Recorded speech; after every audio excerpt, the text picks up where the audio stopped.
Hello, hello, hello. I'm still in the comfort of my own home. I have a wireless mic now, however, I cannot figure out how to use it quite yet, so we're working on that.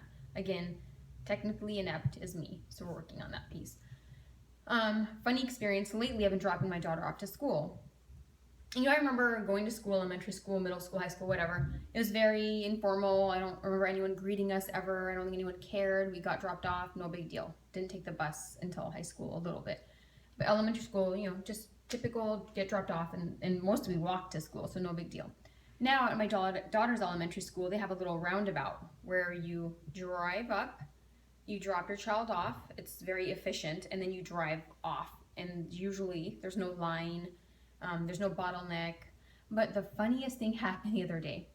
I had to stop and ask myself, did I just hear that? And then they also have, do you guys remember when you were younger, you had volunteer duties like, what do you call those, patrol guards, where you held up the flag for stop and go to help guide pedestrian traffic as children and parents are walking to school. So they still kind of do that, but in this particular school, most of the traffic is happening on the school ground. So they'll have some of those safety patrols manning the different crosswalks, as well as that little turnaround I just talked about where you drop the kids off. They have a bunch of little kids, it's so adorable, and they have kids from first through sixth grade here. I'm sure they're a little bit, maybe fourth graders or something like that. But literally when you pull up, they open your child's door for you because all the children are supposed to be in the back seat, right? And supposed to be closest to that side of the door.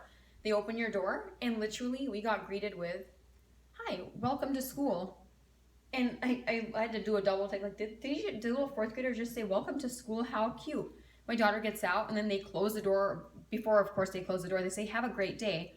I thought it made me smile. It made my day. It was so adorable. The little things in life. I just didn't expect that at an elementary school. I think they do that for all the kids that get dropped off. That's so cute. Very different than when I grew up. So on that topic, when I grew up, things were very different. When I went to elementary school, I remember being one of the maybe 10 children of any ethnic origin other than Caucasian. Nothing wrong with that, but it was just different. Now we are living in the suburbs here in Bothell, which is infiltrated with lots of Indians, which I love. I'm hoping my children can absorb more of the culture. And it's just, I swear, my daughter, I was worried that would she like the school, would she not like the school? It's been about 4 weeks now. She absolutely loves it. The change in her energy level is so apparent. It's great. I mean, literally to the point where, and talking about adopting the Indian culture, 22 kids in her class, I would say 11 are Indian. And she came home one day and then got upset with me. She said, "Why didn't you name me something more Indian?" I looked at her thinking, me and her dad named her something that we were hoping other folks wouldn't be able to butcher. It would be easy for others to pronounce. It was Indian, yet simple, 2 syllables, very easy to spell, easy to pronounce. We kind of thought about all that. But then she comes home now saying, "My name doesn't even sound Indian, like such and such and such and such." I just wanted to, I was laughing so hard thinking, you have no idea what we went through to name you something simple that was Indian at the same time, but that was kind of funny. Yeah, very different times than when I grew up for sure. I remember when my parents migrated to this country, they moved to Ballard, which is a pretty Nordic region. I don't have any statistics to back that up, but not very diverse now. It definitely was not very diverse then. And I remember, I just remember in the region, I feel like people didn't embrace diversity. They didn't try hard to pronounce your names correctly, or they would make it easy for themselves. Like now, I feel like when you have different names, people try hard to pronounce them correctly. It's a sign of respect. But back then, I remember hearing names like Rajinder. People would name it. Can we call you Roger? Or Narinder?